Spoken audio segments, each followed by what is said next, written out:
très bien résumé, prophète Joshua. Et la question qui suit est comme une suite logique, juste encore pour amplifier surtout l'aspect de l'esprit. La question est de savoir quel est le rôle de l'esprit dans la relation avec Dieu, Quel esprit? Le Saint-Esprit ou l'esprit de l'homme? l'esprit de l'homme. OK. Ce qu'il faut comprendre, comme je le disais déjà, que l'esprit de l'homme, c'est la conscience. Et je disais que la conscience est le point de contact entre Dieu et nous.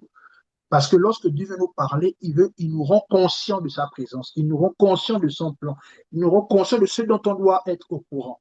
Et donc, c'est important. Et le rôle de notre esprit, c'est pourquoi on doit veiller sur notre esprit. Parce que si on ne veille pas sur notre esprit, eh bien, on sera corrompu. Tout pourra passer et on aura du mal à être en contact avec Dieu. La Bible dit il faut séparer ce qui est vil de ce qui est censé. Il dit c'est alors que nous pourrons voir Dieu, que nous pourrons vraiment être la bouche de Dieu. Pour dire que notre esprit doit vraiment être préservé. Et lorsqu'on parle de consécration, par exemple, quelqu'un qui est consacré, quelqu'un qui on enlève et on le met à part pour Dieu. Et donc, notre esprit dans la relation avec Dieu joue un rôle important parce que c'est là où Dieu dépose l'information. Ce que je veux dire, c'est quoi?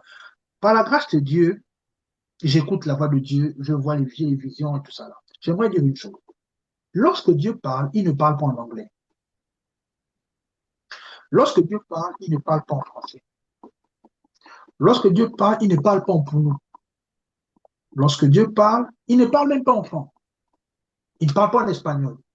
Dieu a son langage qui est propre à lui. Pour comprendre son langage, quand on lit de Actes chapitre 2, tu vas voir la Bible dit qu'il s'est mis à parler en d'autres langues selon que l'Esprit leur permettait de parler.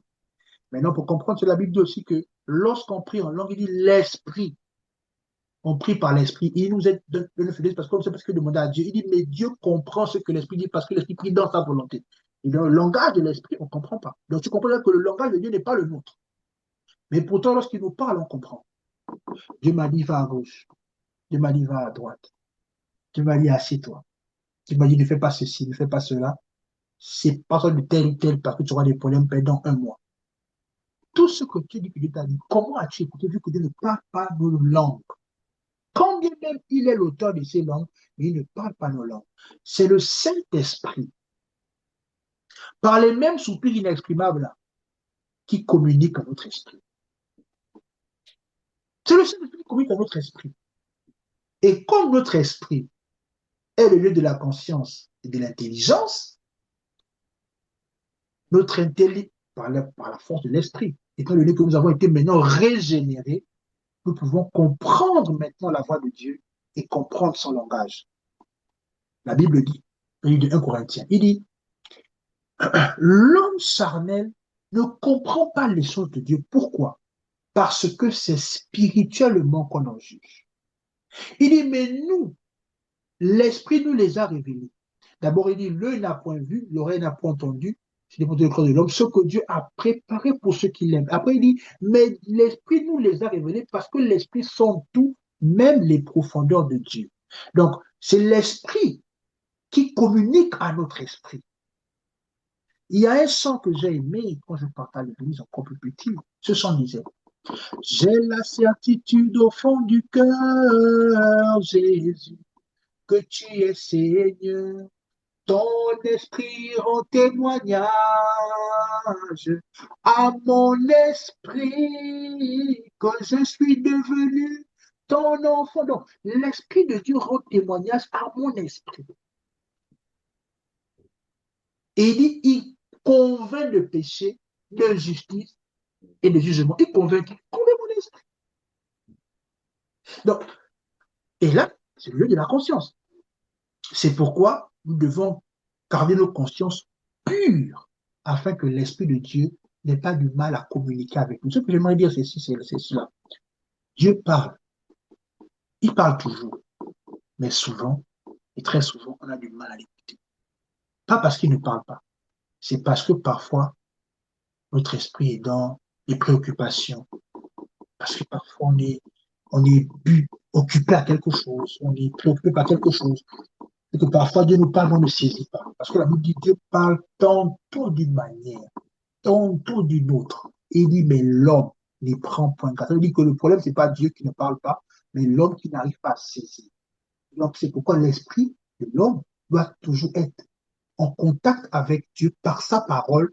C'est ainsi que nous n'aurons pas du mal à pouvoir écouter Dieu et à avoir une bonne relation avec Dieu parce que notre conscience est le point de contact avec Dieu et notre conscience est le domaine de notre esprit.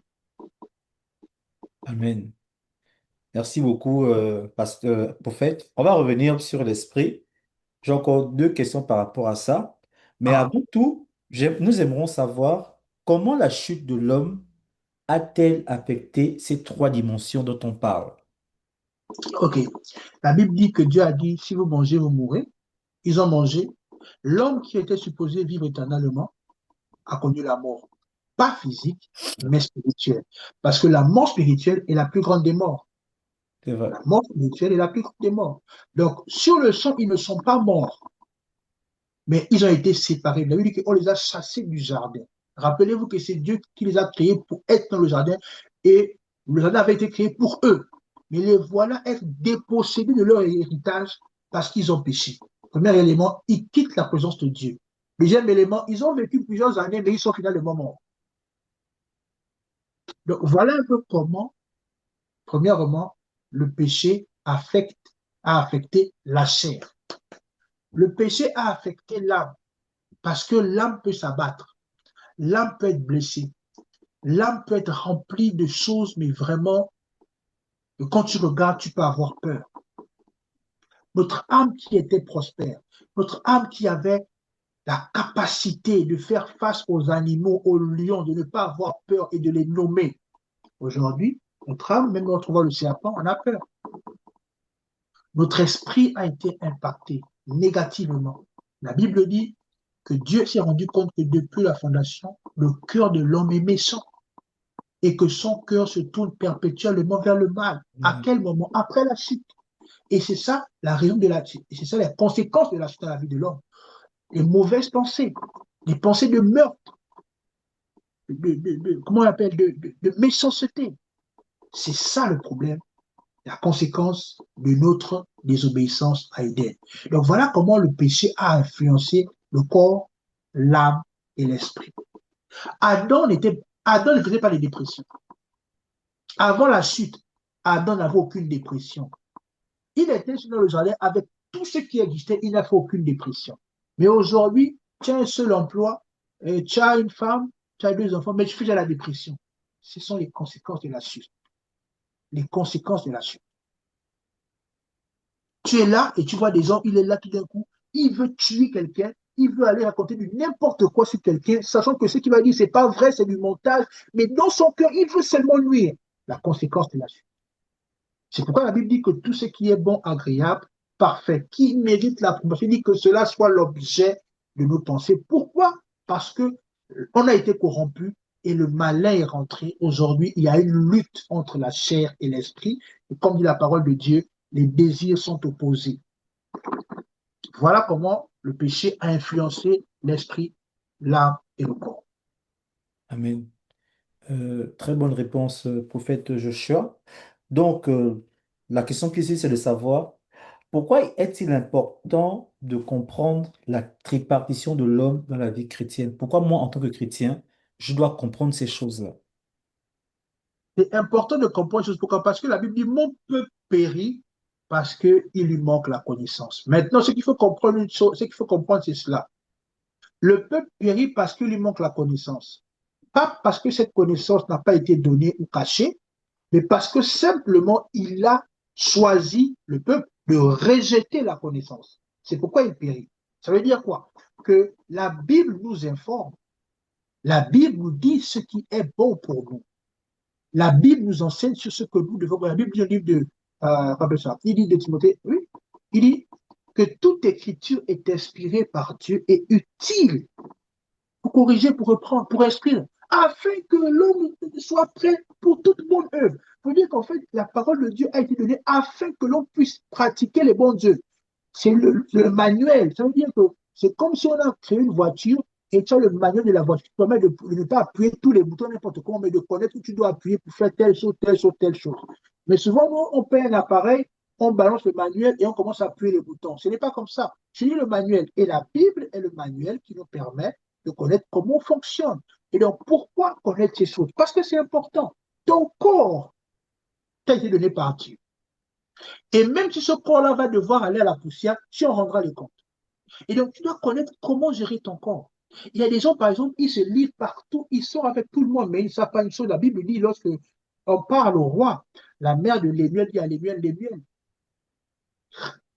ne livre pas ta force à celles qui détruisent les rois. Donc, pour dire que si tu ne connais pas que le simple fait d'aller de partenaire en partenaire, fait en sorte que tu perdes la force. Attention, cette force n'est pas seulement une force qui est physique, elle est aussi spirituelle. Parce que pour accomplir ta destinée, tu as besoin de force physique, mais aussi de force mentale, de force spirituelle.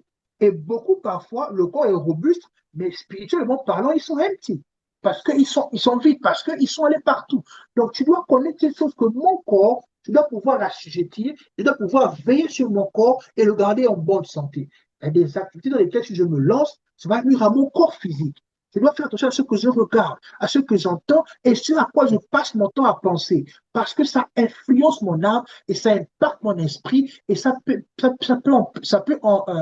entraîner ma vie à prendre une tournure qui n'était pas supposée prendre. La Bible dit lorsque Dieu parle à Caïn, il dit à Caïn, Caïn, le péché se couche devant ta porte et ses désirs se portent vers toi. Mais toi, domine. Ça veut dire que Dieu a vu que les pensées de Caïn, l'âme de Caïn était abattue parce que Dieu avait rejeté son offrande et son esprit allait maintenant vers le mal. Il a dit, fais attention, le péché se couche devant sa porte et ta porte et ses désirs. De quelle porte il parle? Jésus dit, je me tiens à la porte et je frappe. Celui qui écoute, qui entend, ouvre, je rentre et je soupe. Donc, lorsque Dieu dit à Caïn, le péché se tient à ta porte, il dit qu'en fait, le péché frappe à la porte de ton cœur, frappe à ton esprit. Je vois ton esprit en train d'avoir de mauvaises pensées. Fais attention.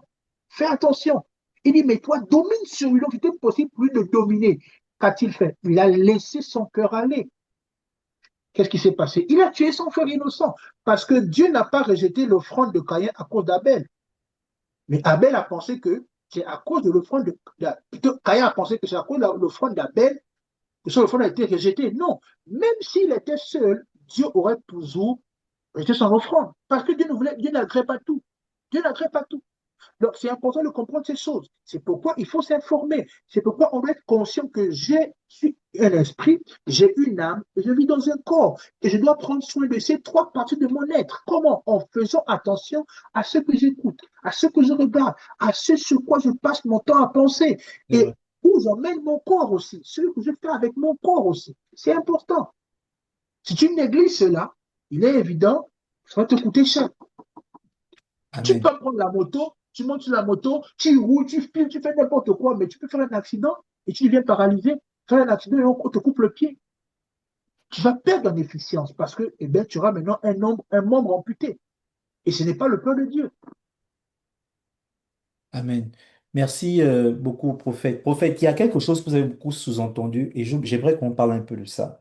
Parce que même Uh-huh, dans les églises, on entend beaucoup parler de ce concept-là. C'est-à-dire, aujourd'hui, à travers cet enseignement, nous savons que l'homme a un corps, un âme et un esprit. Mais dans nos églises, et vous l'avez aussi sous-entendu, mais je vais essayer de l'expliciter, vous avez sous-entendu ce qu'on appelle, beaucoup parlent de ça, ce qu'on appelle la mort spirituelle. uh-huh. C'est quoi la mort spirituelle et en quoi la mort spirituelle est différente de la mort physique?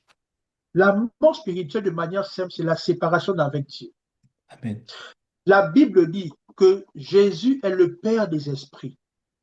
Donc, dans le monde spirituel, si tu n'es pas en relation avec Dieu, peu importe avec qui tu es en relation, que ce soit Krishna, que ce soit Bouddha, que ce soit Mahomet, peu importe, mentionne le nom, tu es mort spirituellement. Pourquoi? Parce que la Bible dit, il n'y a pas un nom sous le ciel par lequel nous pouvons être sauvés, si ce n'est le nom de Jésus. C'est vrai.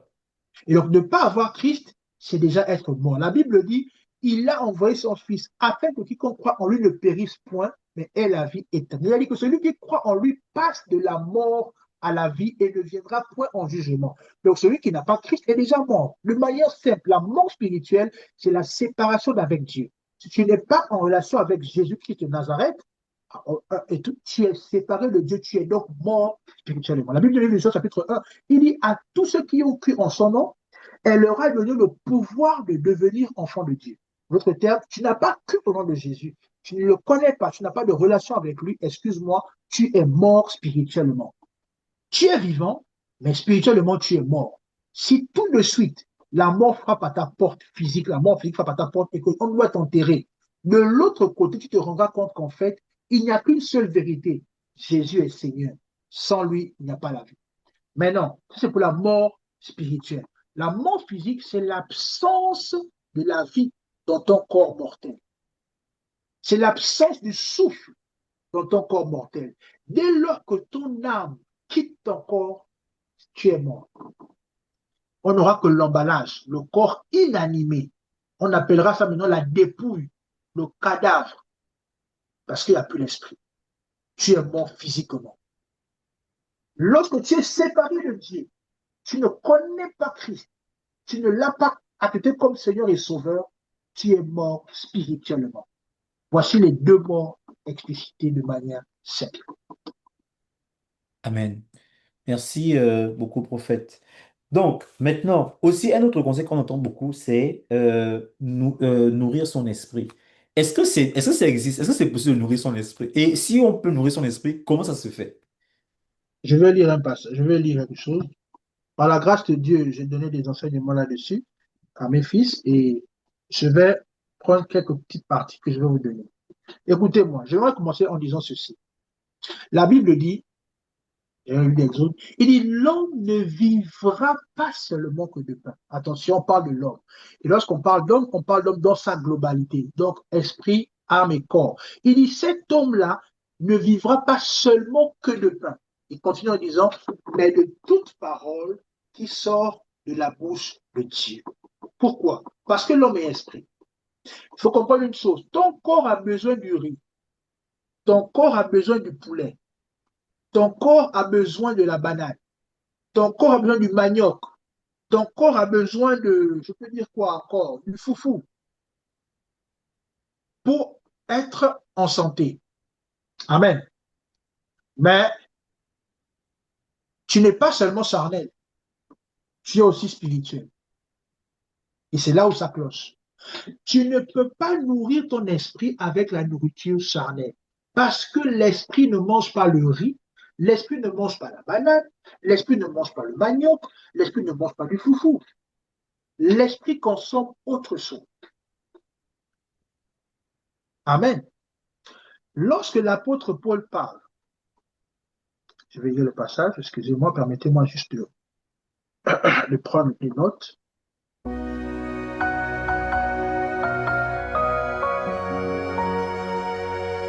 Lisons 2 Timothée chapitre 3, verset 16. Il dit, toute écriture est inspirée de Dieu et est utile pour la doctrine, afin de corriger, de reprendre et instruire, pour que l'homme de Dieu soit complet, équipé pour toute bonne œuvre. 1 Pierre chapitre 2, verset 2 dit ceci. Comme des enfants nouveau-nés, désirez le lait de la parole qui vous permettra de maturer. Et le lait qui est la parole vous permettra de maturer. Donc, lorsque vous allez prendre le Nouveau Testament dans les Épîtres, vous allez vous rendre compte que la parole de Dieu est souvent assimilée au lait. Jésus lui-même dit qu'il est le pain. La parole de Dieu est souvent assimilée à de la nourriture, je veux dire. Pour dire quoi? Pour dire qu'en fait, notre esprit se nourrit, mais de la parole de Dieu. Notre esprit mange la parole de Dieu. Notre esprit consomme la parole de Dieu. C'est cette consommation de la parole de Dieu qui permet à notre être spirituel de se nourrir. Et un chrétien qui est malnutri est un chrétien dont la parole, du moins qui n'a pas écouté la parole de justice. L'apôtre Paul dit, vous n'avez pas encore l'expérience de la parole de justice. Il dit, je vous écris pas comme à des hommes spirituels, parce que je me rends compte que vous n'avez pas encore l'expérience de la parole de justice. Vous en êtes encore au lait. Vous en êtes encore. On dit qu'ils mangent, mais pas la nourriture solide. Et la parole de Dieu, il y a des choses solides. Lorsqu'on parle, par exemple, de la tripartition de l'homme, c'est des choses solides. Tu vois un peu. Et donc,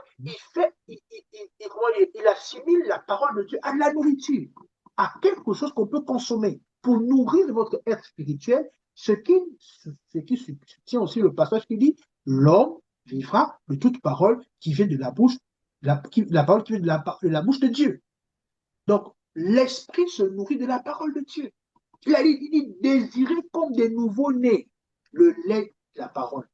Désirer comme des nouveaux-nés le lait de la parole de Dieu. Donc, il dit, il faut que vous puissiez désirer ces choses. Parce que si vous ne désirez pas la nourriture spirituelle, vous ne pourrez pas maturer. Il n'y a que la parole qui peut faire maturer l'homme spirituel, celui-là qui est né en Christ. Parce que les choses de Dieu, c'est spirituellement qu'on en juge, et sa parole est la nourriture de notre âme. Amen. Sa parole est la nourriture de notre esprit. Si on ne la consomme pas, on ne peut pas être en bonne santé. Et c'est pourquoi la Bible dit, comme prospère l'état de ton âme. Jésus a dit, apprenez de moi et vous trouvez du repos pour vos âmes. On apprend de lui, donc on écoute et on trouve du repos. Comme dans ce qu'on écoute de lui, notre âme est nourrie et on a le repos. Donc la parole de Dieu reste la nourriture de notre esprit. Ton esprit ne mangera jamais le manioc. C'est pourquoi tu dois prendre du temps pour lire, pour méditer la parole de Dieu. La lire. Il a dit à Josué, médite-tu de la loi jour et nuit, afin d'agir fidèlement selon ce qui est écrit. Il dit, c'est alors que tu prospéreras, que tu réussiras dans ce que tu entreprendras. Donc, si Josué ne médite pas, son âme n'est pas nourrie, son esprit n'est pas nourri, il ne peut pas accomplir de grandes choses. Et beaucoup de choses dans la vie, de notre destinée, que nous aurons du mal à accomplir, et parfois dû au fait que nous ne sommes pas assez nourris sur ce sujet spirituellement, c'est pourquoi nous avons du mal à pouvoir manifester. Smith Wigglesworth a dit ceci. Il a dit, si ta foi est fébrile, c'est parce que ta connaissance des Écritures est fébrile. Donc voilà un peu en quelque sorte ce que nous devons comprendre, que notre esprit se nourrit de la parole. Parce que nous sommes nés de nouveau, nous mangeons et nous désirons, comme des nouveaux-nés, le lait qui est la parole de Dieu. Merci, merci beaucoup, prophète. Donc, juste pour finir cette partie, on va bientôt finir les questions. Aussi, je tiens à vous le préciser. Il y a quelque chose d'important que je comprends à travers vos enseignements et à travers vos réponses. Vous avez parlé, vous avez dit quelque chose d'important, je vais paraphraser. Vous avez dit que nous sommes passés de la mort à la vie. Ça, je crois que c'est Jésus qui le fait. Donc, avant, j'étais mort spirituellement et maintenant, je suis passé d'un état de mort spirituelle à la vie. Est-ce que c'est cela que nous appelons, ou que les chrétiens appellent communément, la nouvelle naissance? C'est ça la nouvelle naissance. La nouvelle naissance, c'est le passage de la mort pour la vie. De quelle mort? Des œuvres mortes pour la vie en Jésus-Christ. Donc de la vie du monde, de la vie du péché pour la vie en Jésus-Christ.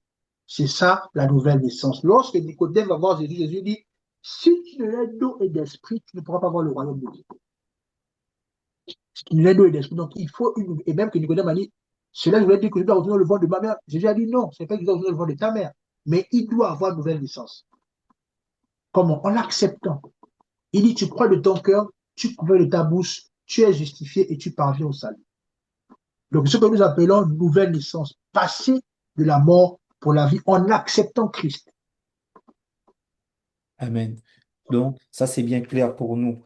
Donc, nous avons deux dernières questions.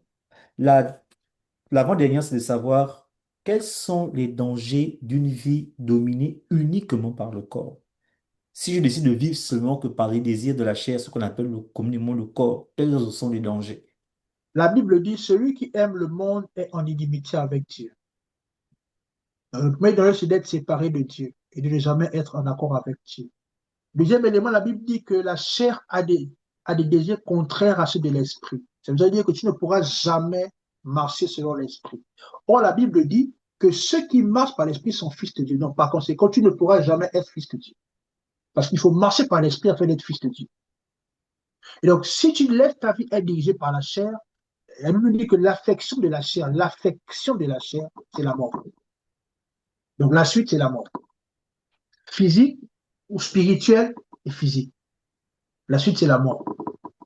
Si tu n'affectionnes que la chair, la suite, c'est la mort. Amen.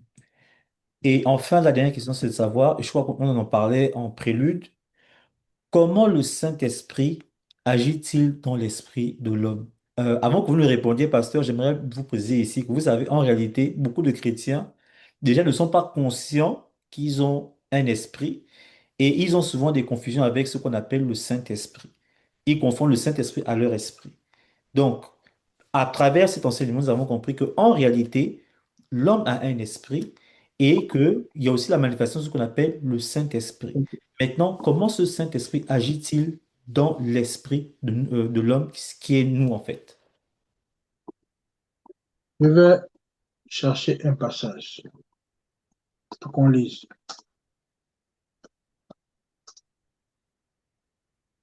Dans le livre de 2 Corinthiens, chapitre 10, au verset 5, la Bible dit ceci.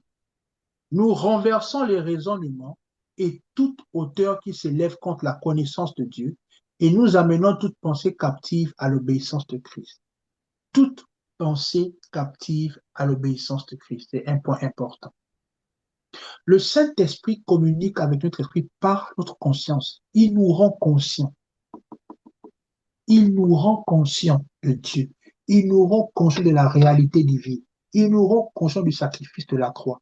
Parce que tu vas dans un programme, tu ne connais pas Christ, on prêche un message, on te parle d'un homme que tu ne connais pas, tu n'as pas vu physiquement, tu n'étais pas à Golgotha, mais te voilà en train de pleurer, te voilà en train de dire, pardonne-moi Seigneur, je te donne ma vie.